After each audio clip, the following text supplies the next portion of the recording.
안녕하세요. 워런 버핏처럼 매일 신문을 박준모와 함께 읽으면서 투자의 고수가 됩시다. 웜의 신박 오늘 11월 1일 순서이고요. 어제 영상이 너무 늦게 올라가서 죄송합니다. 3시쯤에 업로드를 시켰다라고 이제 연락을 받았었는데 저녁에도 영상이 아직 안 올라왔다라는 얘기를 들어서 확인해 봤더니 계속 이 영상은 업로드해 놨는데 거기서 좀 이상하게 펜딩이 돼 있더라고요.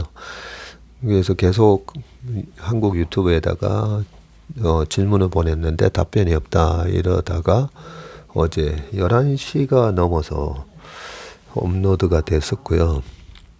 업로드 되자마자도 뭐 금방 몇백 명이 읽으시더라고요. 그리고 아침에 확인해 봤더니 또 1000명이 넘는 분이 확인해 주셔서 이렇게 많이 기다리고 계시니까 그 업로드하는 거에 좀 차질이 없도록 신경을 좀 더 써야 되겠다 그런 생각을 했습니다. 아무튼 어제 영상이 늦게 올라가서 죄송하다는 말씀 다시 한번 드리겠습니다. 6가지 기사를 추려왔는데 요즘 시간이 너무 없어가지고 이게 40분 찍다 보면 이게 카메라가 영상이 끊어지면서 새로운 영상으로 넘어가더라고요. 그래서 웬만하면 40분 안에 끊으려고 하는데 자꾸만 시간이 길어져서 오늘은 좀 빨리 좀 해보겠습니다. 오늘은 전부 이제 한국경제신문에서 따왔고요. 3년을 끈 3조 송도 분쟁 이겼다. 포스코건설 환호라고 돼서 와 3조 소송이 있었었나? 그런데요. 보니까 국제업무단지에 대한 소송에서 완성을 했다고 되어 있고요. 미국 개발사 계약 위반 주장을 했고 론스타 이후 최대 규모 손해배상 청구였다고 합니다. 국제상업회의소에서 포스코건설 모든 조치는 적법했다라고 하면서 기각을 결정했다. 이런 뉴스이네요. 보니까 제가 송도에서도 좀 살았습니다. 송도, 인천 송도입니다. 부산 송도가 아니라 그래서 송도에 대해서 조금 관심이 많은데요. 포스코건설이 인천 송도 국제업무단지 IBD 아마 인터내셔널 비즈니스 디스트릭트 뭐 이런 약자겠죠. 개발을 놓고 미국 부동산 개발회사 게일 인터내셔널과 벌인 국제 분쟁에서 승소를 했다.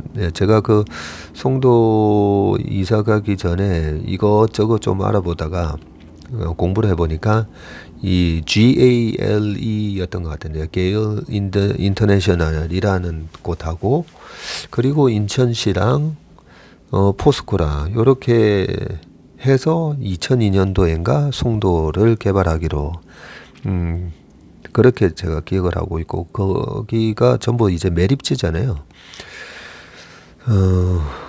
그래서 이 게일 인터내셔널이 하나의 그 부동산 디벨로퍼죠.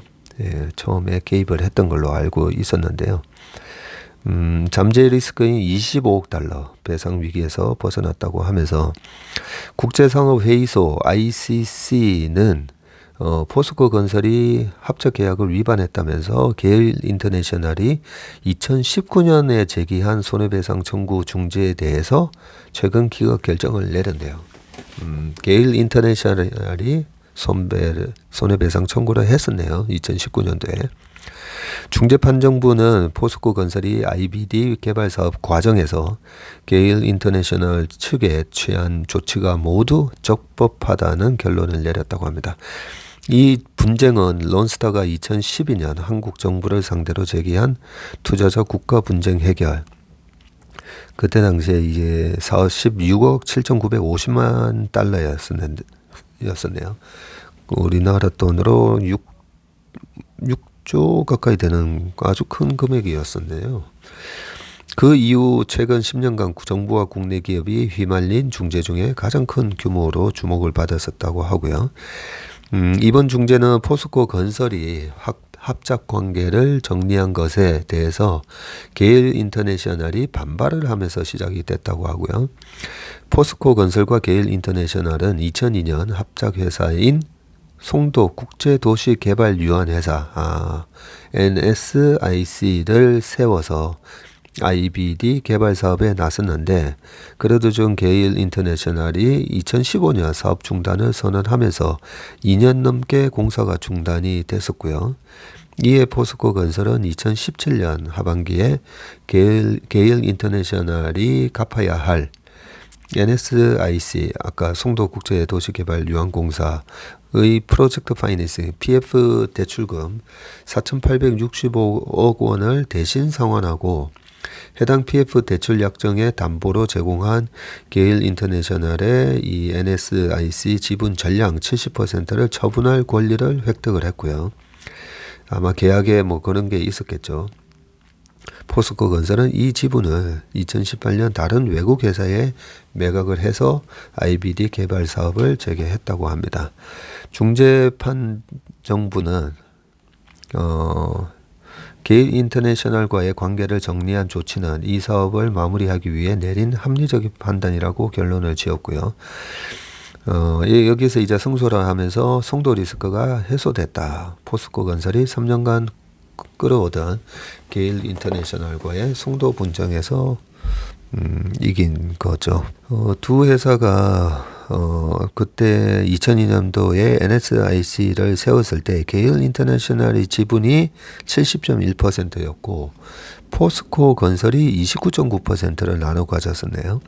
개발 사업은 일사천리로 진행이 됐고 주택은 더샵 그때 이제 퍼스트 월드 그 송도의 중간에 센트럴 파크인가 아마 바로 옆에 있는 건데요. 여기 나오네요. 공원 송도 센트럴 파크가 있고 국제학교는 이제 체드윅 국제학교가 있고 쇼핑몰 커넬 워크가 있죠. 그 커넬 워크 체드윅 국제학교 바로 뒤가 그린워크고 그린워크 바로 뒤에 이 커넬 워크라는 쇼핑몰이 있는데 이 커넬 워크의 상가 하나를 그 건물 전체를 그때 김연아 씨 어머님이 사셨다 해서 그게 아마 김연아 빌딩, 뭐 김연아 상가, 뭐 요렇게 이제 불렸던 걸로 기억이 나고 골프장이 이제 잭 니클라우스 CC 컨트리 클럽이 줄줄이 들어섰다고 합니다. 2013년 후인 2015년부터 균열이 생겼는데요. NSIC 대표를 맡은 스탠리 게일 인터내셔널 회장이 포스코 건설에 자신의 개인 소득세 중 1,000억 원 이상을 분담할 것을 요구한 것이 발단이 됐다. 포스코 건설에다가 왜 자신의 개인 소득세 1,000억 이상을 분담을 하는 거죠? 포스코 건설은 개인 세금은 기업이 부담할 수 없다고 거절했다. 개인 소득세를 부담을 해주면 이거는 배임이잖아요. 게일 회장은 한 발 더 나아가 포스코 건설이 NSIC 업무 대행사인 GIK에 배당금을 제때 지급하지 않았다고도 주장을 하면서 그해 6월 IBD 개발 사업을 전면 중단을 했다. 갑작스러운 공사 중단에 포스코 건설은 손실이 눈덩이처럼 불어났고요. 2017년 6월 말 기준 IBD 개발 사업 관련 우발 채무 규모만 1조 9천억 원에 달했다. 포스코 건설은 더 이상 함께 사업을 하기 어렵다고 판단을 해서 2018년 게일 인터내셔널의 NSIC 지분을 다른 외국 회사인 ACPG와 TA에 나눠 매각을 했었다라고 그렇게 되어 있네요. 보니까. 이때 이 송도에 어마어마한 이 개발 사업이었고요. 제가 알기로는 송도라는 그 송도 도시, 도시 송도가 도시라고 해야 되나요? 그 송도를 개발을 할 때 30만 명의 인구가 유입될 걸로 계획하고 만든 기획도시라고 보시면 되는데 예전에 뭐 2005년도에 이렇게 가보면 너무 횡했었죠. 그때 당시 그랬고 2012, 13, 14 요때 다시 제가 한번 가봤었는데 그때 갔을 때 보니까 인구가 이제 5만 명이 넘어서고 지금은 아마 15만 명 가까이 되지 않을까 싶은데요. 왜냐하면 한 3, 4년 전에 10만 명 돌파한 걸로 제가 그때 본 거 기억이 나는데요. 그러다 보니까 이제 처음에는 너무 이제 횡하고 땅도 많고 계속 이제 아파트 짓는데 2012, 13년까지 부동산 시장이 또 되게 안 좋았었잖아요. 안 좋게 되면서 소리 좀 죽여야 되겠네요. 안 좋게 되면서 이 포스코 건설의 부실이 포스코 전체의 그 주가를 끌어내리는 그런 역할을 아마 했을 겁니다. 그래서 제가 지금 쭉 한번 찾아보고 있는데요. 포스코 홀딩스, 지금 이제 홀딩스로 이름이 바뀌어 있는데 2012, 13, 14, 15년까지 포스코 주가가 뭐 질질질질 흘러내리거든요. 2000 몇 대 당시에 그때 2003, 4, 5, 6, 7 중국의 인프라 사이클이 시작됐을 때는 워런 버핏도 투자를 했었고요. 그때 당시에 주가가 76만 5천 원까지 올라가면서 엄청난 상승을 했었습니다. 그렇게 상승을 했던 주가가 20만 원, 한 2003년도 주가가 9만 1천 원이었는데요. 2007년도에 76만 5천 원 갔다가 지금 이제 25만 2천 원인데 이 포스코 건설의 부실, 이런 얘기가 계속 이렇게 주가의 발목을 잡았었던 걸로 기억이 납니다. 아무튼 승소를 해서 너무 다행이네요. 네. 그 다음 기사 읽어보겠습니다. 오뚜기 K원전 폴란드에서 40조 원 대박을 터뜨렸다라는 기사이고요. 네. 요즘 폴란드에서 이제 방산도 대박이 터지고 있는데, 또 폴란드 정부에서 이 원전 관련된 수주가 터졌나 봅니다. 한국 수력 원자력이 31일 폴란드 최대 민간 발전사 제팍, 폴란드 전력공사 PGE와 폴란드 퐁트누프 지역에 원전을 짓는 사업의향서 LOI에 서명을 했다고 합니다. 한국과 폴란드 정부도 이날 이 프로젝트를 지원하기로 정부도 양해 가서 MOU를 맺었고요. 한국이 폴란드에 최대 40조 원대 원전을 수출할 가능성이 크다는 평가가 나온다. 와, 이 표가 있으니까 표를 한번 볼게요. 수출 원전은 한국형 원전 APR 1400이고요. 규모가 1.4기가와트, 2개에서 4기, 약 20조에서 40조, 한 기에 한 10조 들어가나 봅니다. 참여 기업은 한국수력원자력과 제팍과 폴란드 전력공사고, 일정은 기본 계획 수립을 12월 달까지 하고요. 부지 조사를 2023년에 해서 착공이 2026년이고요. 그렇게 해서 한 7년 동안 지어서 2033년 가동을 목표로 하네요. 지금으로부터 딱 10년 뒤 가동을 목표로 하네요. 이 프로젝트는 한국이 단독으로 LOI에 서명을 했다고 되어 있고요. 폴란드 정부가 미국 웨스팅하우스에 주기로 한 원전 6기 건설 사업과는 별개 프로젝트라고 합니다. 한수원과 제팍은 올해 말까지 자금 조달 방안과 총 예산, 공정 기한 등을 포함한 기본 계획을 수립을 하고 내년부터 현장 부지를 조사하기로 했고요. 네, 2033년 가동하는 게 목표고, 이번 사업 규모가 최대 40조 원을 넘을 것으로 보고 있고요. 최근 사업자가 선정된 이집트 엘다바 원전 4기의 사업 규모가 총 300억 달러라는 점에서 이제 40조 정도 될 거다라고 추측을 하는 거네요. 폴란드 정부는 기존에 짓기로 한 원전 6기의 건설 파트너로는 미국 웨스팅하우스를 택했고요. 하지만 퐁트누프 원전 프로젝트는 세계 최고 수준의 시공 능력과 방산 분야 협력을 감안을 해서 한국에 맡길 가능성이 큰 것으로 관측이 됐다고 합니다. 야체크 사신 폴란드 부총리 겸 국유재산부 장관은 MOU 체결 후에 열린 언론 간담회에서 한국 수자력 원자력이 이 사업의 본계약을 체결할 가능성을 묻자 짧게 대답한다. 100%라고 말했다고 그렇게 돼 있네요. 그 밑에 보면 이는 폴란드가 자체 에너지 개발 계획에 맞춰 원전을 확보하기 위해서는 한국의 도움이 필요하다는 현실적 계산이 깔려 있고요. 계획된 공기와 예산을 맞추면서 원전을 짓는 한국의 시공 능력은 아랍에미리트, 바라카 원전 등을 통해 입증이 됐기 때문이다. 한국과 폴란드의 방산 분야 협력도 고려가 됐고요. 한국은 최근 폴란드의 국산 다연장 로켓 천무를 비롯해서 K2 전차, K9 자주포, FA-50 경공격기를 수출하는 계약을 맺었었죠. 네, 윤석열 대통령이 지난 6월 북대서양 조약기구 나토 순방 때 폴란드 정상과 만났고 이창양 산업통상부 장관도 취임 후 첫 출정지로 체코와 폴란드를 찾아 원전 셀즈에 힘을 실었다고 합니다.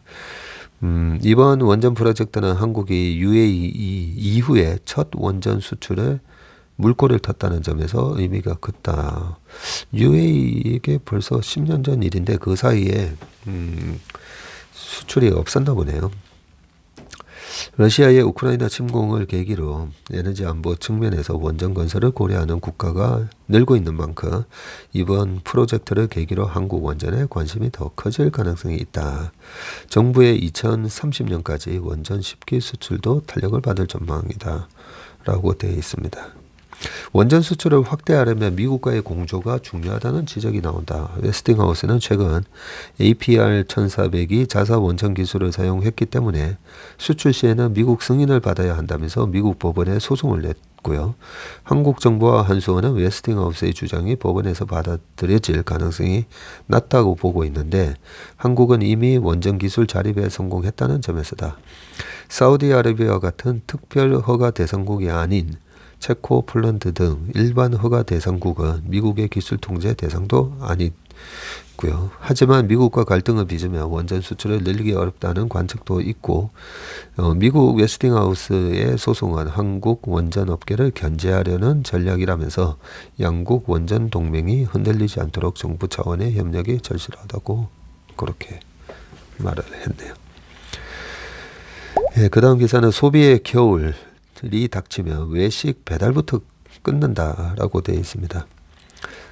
소비와 관련된 거는 이 예측을 하기가 좀 쉽지는 않습니다. 그래서 소비에 처음에 이 물꼬가 어디서 터지든지 막히든지 이랬을 때 처음에 그 물꼬가 터졌을 때 그때 조금 통찰력 있게 그 다음 그림을 이제 예상을 해보는 게 중요한데요. 그런 차원에서 소비와 관련된 이런 기사가 있으면 제가 꼬박꼬박 챙겨 봅니다. 코로나 거리두기가 풀리며 모처럼 달아오른 민간 소비가 찬물을 맞고 있다. 올 3분기 개인카드 이용 건수 증가율은 3개월 새 9분의 1로 쪼그라든 것으로 나타났다. 아, 그래요? 소비자 물가가 20여 년 만에 최대폭으로 치솟은 데 이어 금리 인상까지 몸덮치면서 주머니 사정이 팍팍해진 소비자들이 점점 지갑을 닫고 있기 때문에 라고 풀이가 되고요. 그러고 보니까 이제 보통 이제 우리가 웰스 이펙트라고 해서 그 부의 효과, 집값이 올라가면 가장 큰 부의 효과가 나타나고요. 그 다음에 두 번째가 아무래도 주가 아니겠습니까? 그런데 지금 요 부분이 올 3분기 개인카드를 갖고 분석을 한 거네요. 3분기면 이제 7, 8, 9잖아요. 주가도 상당히 안 좋을 때였기 때문에 심리적으로 집값도 꺾이기 시작했고 그래서 아무래도 영향을 받았을 수도 있겠다는 생각이 듭니다.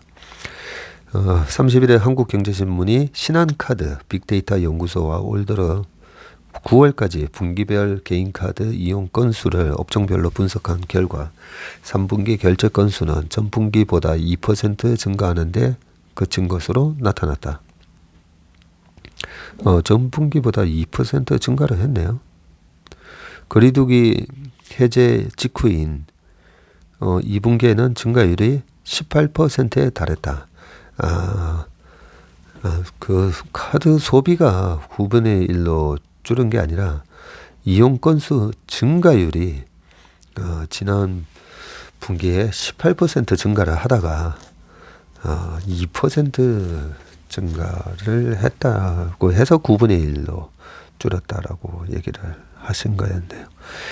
업종별로 보면 음식 배달을 포함한 외식 소비 증가율이 19%에서 1%로 하락을 했네요. 9월 외식 물가가 전년 동기 대비 9% 오르면서 30년 만에 최대폭으로 뛴 게 영향을 미친 것으로 분석이 되고요. 식료품, 생필품도 결제 건수 증가율이 9%에서 3%로 떨어졌고, 한번 오르면 좀처럼 떨어지지 않는 가공식품이 8.7% 이나 밥상 물가와 직결되는 채소류 가격이 상승한 여파다. 채소류 가격이 22.1%나 상승을 했네요. 인플레이션과 소득 변화에 민감한, 여기 중요한 단어입니다. 인플레이션과 소득의 변화에 민감한 패션, 미용 관련 소비와 스포츠 공연, 극장 등 여가 소비 건수는 증가율 하락이 두드러졌다. 2분기에 55% 늘었던 여가 소비 건수는 3분기에 3% 증가하는데 그쳤고, 패션 미용 업종은 2분기에 30%에서 3분기에는 마이너스 8%로 마이너스 전환을 했네요. 주유 건수도 증가율이 0%에 머물렀고요. 기름값이 지난 6월 고점을 찍고 하락을 했는데도 소비는 늘지 않았다. 신한카드 빅데이터 연구소 관계자는 거리두기 해제의 영향이 여전히 남아있어서 4분기까지 추세를 지켜봐야 한다면서도 인플레이션으로 인한 소비 감소가 서서히 나타나고 있다고 했다.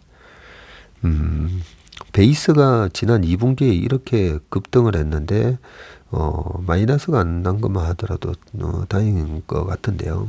계속 2분기에도 뭐 두 자릿수 증가하고 이번에도 두 자릿수 증가를 하면 정말 경기가 그거는 너무 좋은 상황인데요. 그죠?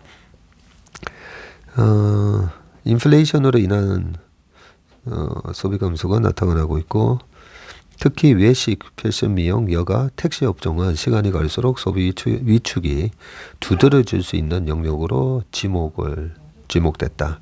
신한카드가 전국 만 20에서 70세 성인 1200명을 설문조사한 결과 응답자의 57.6%는 물가 상승에 따라서 가장 먼저 지출을 줄일 영역으로 외식을 꼽았고요.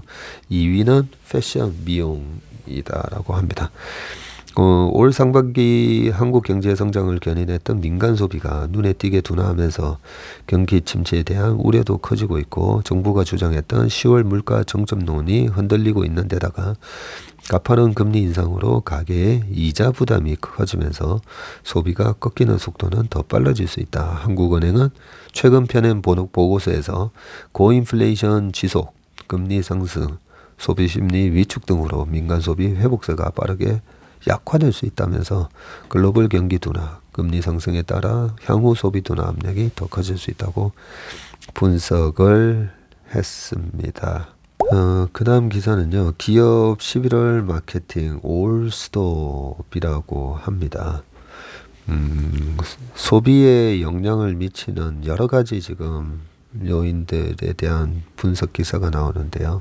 마케팅이 한마디로 우리 물건 좀 사줘, 우리 물건 좀 써 하는 게 마케팅이잖아요. 11월 마케팅 올스톱. 이태원 참사의 여파로 기업들이 연말 소비 시즌을 맞아 준비한 마케팅을 줄줄이 취소하고 있습니다. 사회 전체가 애도 분위기에 휩싸인 와중에 소비 분위기를 띄우려는 마케팅 활동이 의도치 않은 역풍을 불러일으킬 것을 우려한 조치로 풀이되고요. 31일 산업계에 따르면 유통식품 기업은 물론 상당수 대기업이 연말을 맞아서 준비한 대형 이벤트들을 사실상 전면 중단을 했고요. 신세계그룹은 이마트, 신세계백화점, SSG닷컴 등 온오프라인 계열사가 참여를 해서 이날부터 내일 열 예정이었던 쓱데이를 전격 취소를 했습니다. 이 행사는 신세계가 연중 펼치는 할인 행사 가운데 최대 규모인데요. 오는 5일까지 국가애도기간이 선포됨에 따라 당분간 쓱데이를 비롯해서 상당수 행사를 열지 않기로 했다고 했고요.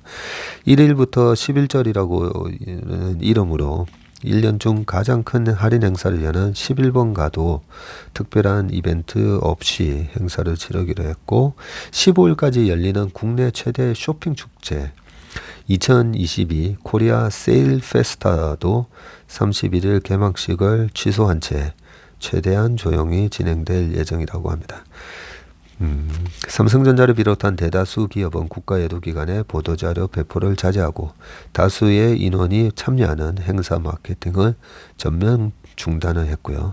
유통업계 관계자는 애도기간이 끝난 뒤로 연말연시 마케팅을 미루거나 최소화하는 업체가 늘고 있다고 합니다.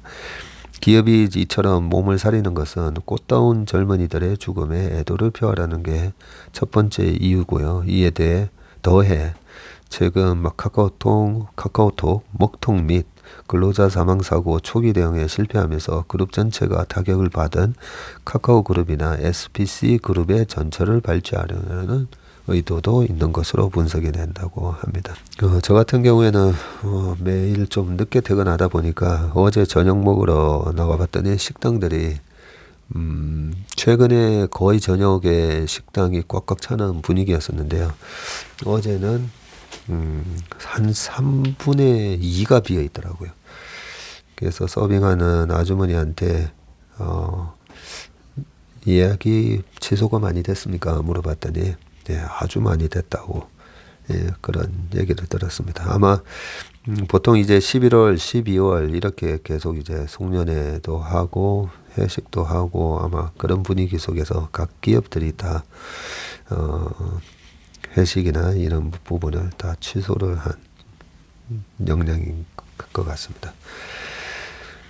그 다음 기사는요. 경제 활력 뚝 반도체 생산이 3개월째 줄고 제조업 재고는 더 쌓여서 라는 내용의 기사입니다. 예, 요즘 반도체 주가가 최근에 외국인들이 3조 이상 3조 5천억 정도 우리나라 주식을 사면서 반도체도 많이 샀다가 최근 삼성전자의 실적 발표 이후로 그 모멘텀이 이제 확 꺾이는 그런 모습을 보였었는데 한번 읽어보겠습니다. 지난 9월 국내 산업 생산과 소매 판매 설비 투자가 일제일 전월 대비 감소를 했다. 7월에 이어 또다시 생산 소비 투자가 뒷걸음치는 트리플 감소 현상이 나타난 것이고요. 미국의 통화 긴축, 러시아, 우크라이나 전쟁 등으로 세계 경제 여건이 악화하는 가운데 한국도 경기 침체 가능성이 더 커졌다는 우려가 나온다. 이게 반도체 얘기만 하는 게 아니라 9월 산업활동 그 발표가 있었죠. 그 내용을 가지고 지금 분석을 한 기사입니다. 통계청이 31일 발표한 산업활동 동향에 따르면 9월 전 산업 생산은 전월 대비 0.6% 줄었네요. 잠깐만 9월 달이 추석이 있었던 달이잖아요. 예. 그러면 전월 대비 비교를 하기는 좀 그런 것 같은데요. 광공업 생산이 마이너스 1.8%, 서비스 생산이 마이너스 0.3% 모두 감소했고요. 특히 9월 반도체 생산은 전월 대비 4.5% 줄었고요. 7월 마이너스 3.5%, 8월 마이너스 12.8%에 이어서 3개월 연속 감소를 했네요. 이렇게 감소한 이유는 아마 재고가 많아서 그렇겠죠. 중국의 봉쇄 조치와 글로벌 경기 침체 우려로 반도체 수요가 줄어들었기 때문이라는 분석이다. 9월 소매 판매는 전월 대비 1.8% 감소를 했고요.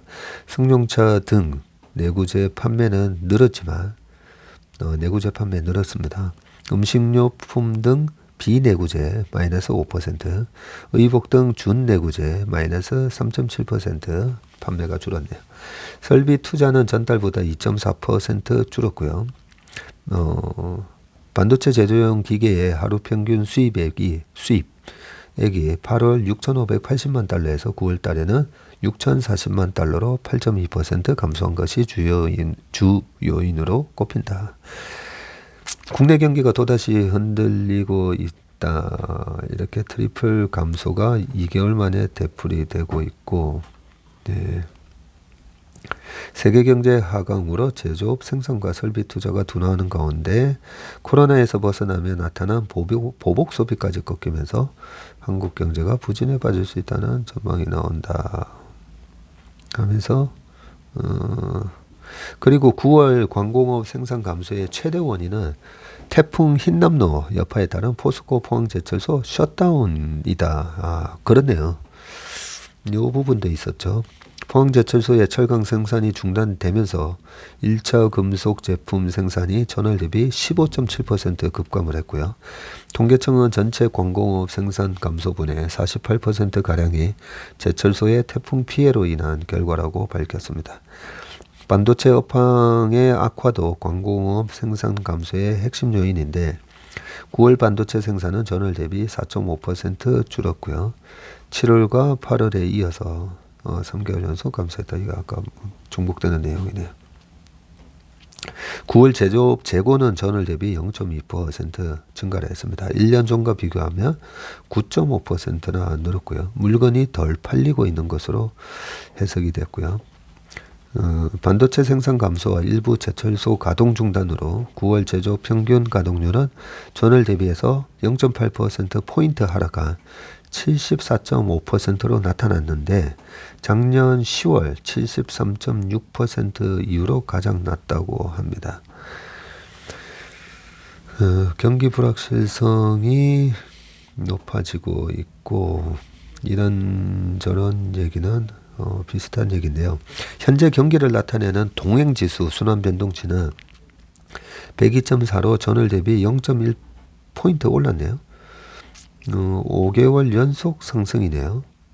하지만 향후 경기를 예측하는 선행지수 순환변동치는 99.2로 0.1포인트 내리면서 3개월 연속 하락을 했다고 합니다. 이 경기 선행지수 순환변동치 보통 이제 선행지수, 후행지수, 동행지수, 후행지수 이렇게 나눠져 있는데 기획재정부는 글로벌 인플레이션이 지속되는 가운데 주요국의 금리 인상 기조와 중국 봉쇄 조치, 러시아 우크라이나 전쟁 장기화 등으로 세계 경제의 하방 리스크가 확대됐다면서 한국도 향후 경기 흐름의 불확실성이 높아졌다라고 얘기를 했습니다. 그 다음 기사를 보겠습니다. 기업 73% 변동금리 대출 부실 우려가 있다. 요 기사가 마지막 기사인데요.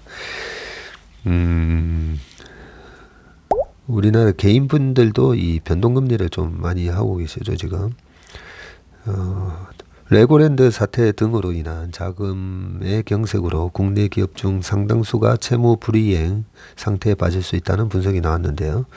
정경련이 31일 발표한 기업 대출 부실 징후 및 대응 방안에 따르면 코로나 이전 10년 동안 국내 기업 대출은 해마다 4.1%씩 증가를 했었네요.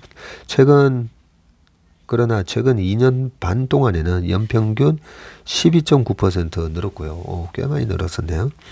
그 결과 기업 대출 금액은 2019년 말 976조 원에서 올 상반기에 1321조 원으로 35.4%나 증가를 했네요. 보통 가계 대출이 지금 1800조, 1900조 이런 걸로 제가 알고 있는데 기업의 대출 금액이 1300조 정도 수준이네요. 아무튼 19년 대비해서는 345조나 증가했고요. 코로나 위기 전 10년간 증가폭 324조 원을 넘어서는 수치다. 대출 상환 능력도 취약해지고 있는데 총부채 원리금 상환 비율 DSR은 2019년 37.7%에서 올해 39.7%로 상승을 했고요. 데이터 수집이 가능한 17개국 중 한국을 제외한 나머지 국가의 기업 DSR이 이 기간 평균 0.5%포인트 낮아진 것과는 오히려 대조적이다라고 되어 있네요. 금리 상승으로 인한 리스크에 노출된 기업은 전체 기업의 3분의 2 이상이고요. 정경련은 기업 10곳 중 7곳 이상이 변동금리 대출을 받은 상태라고 설명을 했습니다. 고정금리 대출을 활용하는 것은 27.3%에 그쳤고요. 상호저축은행 등 비은행 기관을 통한 기업 대출 비중이 금융위기 이후에 가장 높은 수준인 지금 29.7%인 것도 기업의 부실 우려를 키운다는 지적입니다.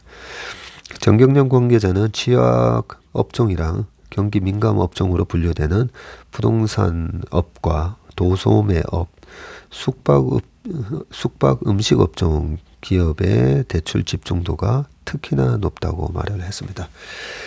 예, 이런 기사 보면 이제 기업 대출이 총 우리나라에서 규모가 어느 정도 되고 그리고 이렇게 금리가 올라갔을 때 취약 업종이 어딘지에 대한 내용까지도 이렇게 기사에 담아 넣었네요. 짧지만 되게 중요한 내용들이 많이 담겨 있었던 기사입니다. 이상은 기자님이 쓰신 기사였습니다. 네, 오늘 웜의 신박은 순서는 여기까지입니다. 요즘 거의 40분 다 돼서 오늘 초과하면서 끝났는데 오늘은 36분으로 끝났네요. 네, 오늘 하루도 건강하시고요. 햇빛이 굉장히 찬찬한데 밖에는 약간 이게 미세먼지인지 좀 이렇게 좀 뿌연 느낌이 드네요. 해는 밝은데 약간 이렇게 좀 글루미한 그런 느낌을 주는 하루입니다. 네, 오늘 하루도 건강한 하루 되시길 바라겠습니다. 감사합니다.